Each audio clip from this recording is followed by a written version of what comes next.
अस्सलाम वालेकुम स्टूडेंट्स, उम्मीद करता हूँ आप सब खैर वाफियत से होंगे।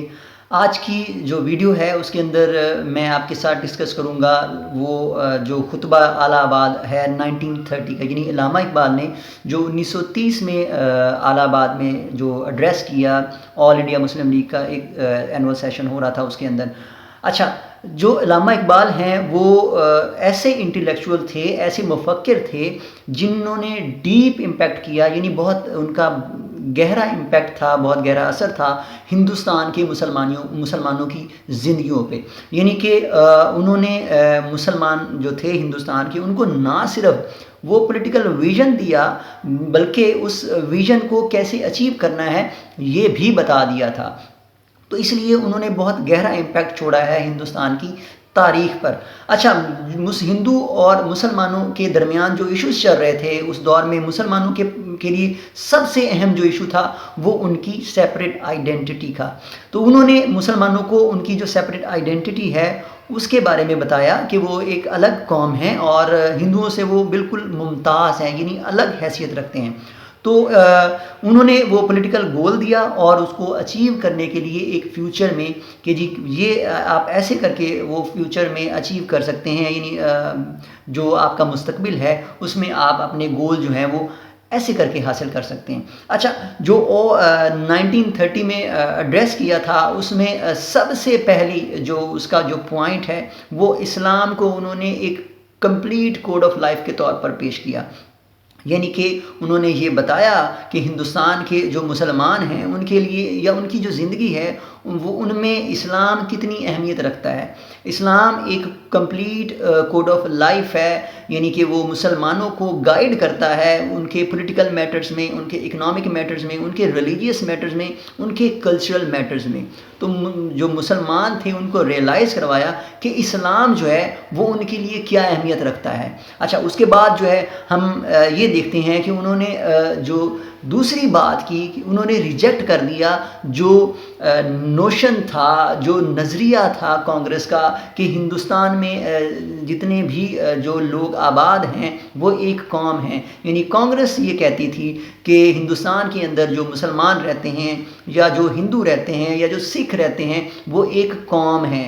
तो इस नोशन को रिजेक्ट कर दिया, बिल्कुल गलत साबित किया कि एक कौम नहीं है हिंदुस्तान के अंदर जितने भी लोग रह रहे हैं, बल्कि उन्होंने एक नया कॉन्सेप्ट दिया कि मुस्लिम नेशनलिज्म है, यानी कि हिंदुस्तान के जो मुसलमान हैं वो अलग कौम हैं, उनकी एक अलग आइडेंटिटी है, वो उनका अपना कल्चर है, उनकी अपनी एक हिस्ट्री है, उनका अपना एक रिलीजन है और रिलीजन की बुनियाद पर जो है मुसलमान एक कौम है।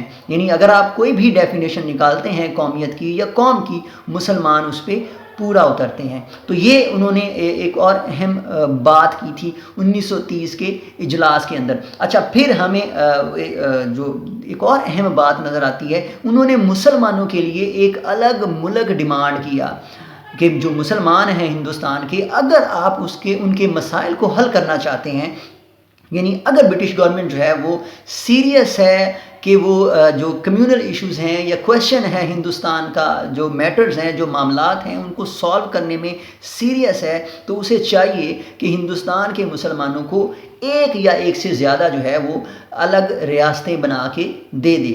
अच्छा, ये इसके बाद जो है वो मज़ीद आगे बढ़े और उन्होंने वो एरियाज़ भी आइडेंटिफाई किए कि ये एरियाज़ हैं जहाँ पे हिंदुस्तान के मुसलमानों को आप अलग मुल्क बना के दे सकते हैं। यानी उन्होंने वो एरियाज़ मेंशन किए कि जी जो नॉर्थ ईस्ट है हिंदुस्तान का और जो नॉर्थ वेस्ट है हिंदुस्तान का, आप उन एरियाज़ में हिंदुस्तान के मुसलमानों को अलग मुल्क बनाकर दे सकते हैं। तो इससे जो उन्होंने आइडिया दिया था वो प्रैक्टिकल हो गया, यानी वो उन्होंने उसको प्रैक्टिकल आइडिया बना दिया। उन्होंने ना सिर्फ डिमांड की बल्कि उन्होंने वो एरियाज़ भी आइडेंटिफाई करके दिए कि इन एरियाज़ में जो है वो आप हिंदुस्तान के मुसलमानों के लिए अलग मुल्क बना सकते हैं। अच्छा, उसके बाद हम देखते हैं कि उन्होंने जो है वो इस बात पे फोकस किया, स्ट्रेस किया कि जो हिंदुस्तान के मुसलमान हैं उनको चाहिए कि अगर वो अपने ऑब्जेक्टिव्स यानी उनके जो गोल्स हैं वो अचीव करना चाहते हैं तो वो यूनाइटेड रहें, यानी यूनिटी जो है وہ اس پہ فوکس کریں تاکہ جو وہ اپنے جو آبجیکٹیوز ہیں پولیٹیکل آبجیکٹیوز خاص طور پہ وہ اچیو کر سکتے ہیں. یعنی یونائٹڈ رہ کر ہی وہ اپنے مسائل کو حل کر سکتے ہیں، یا ان کے مسائل کا حل یہی ہے کہ یہاں ہندوستان کے اندر جو ہے وہ ان کو الگ ملک دے دیا جائے. یعنی جب ٹیریٹوریل ایڈجسٹمنٹ ہو جائیں گی تو ہندوستان کے مسلمان جو ہیں وہ اپنی زندگیوں کو اسلام کے اکارڈنگ پیسفلی جو ہے وہ گزار سکیں گے. تو یہ چند ایک پوائنٹس تھے جو اعلیٰ آباد ایڈریس سے ریلیٹڈ تھے. امید کرتا ہوں کہ آپ جو ہیں ان سے استفادہ حاصل کیا ہوگا.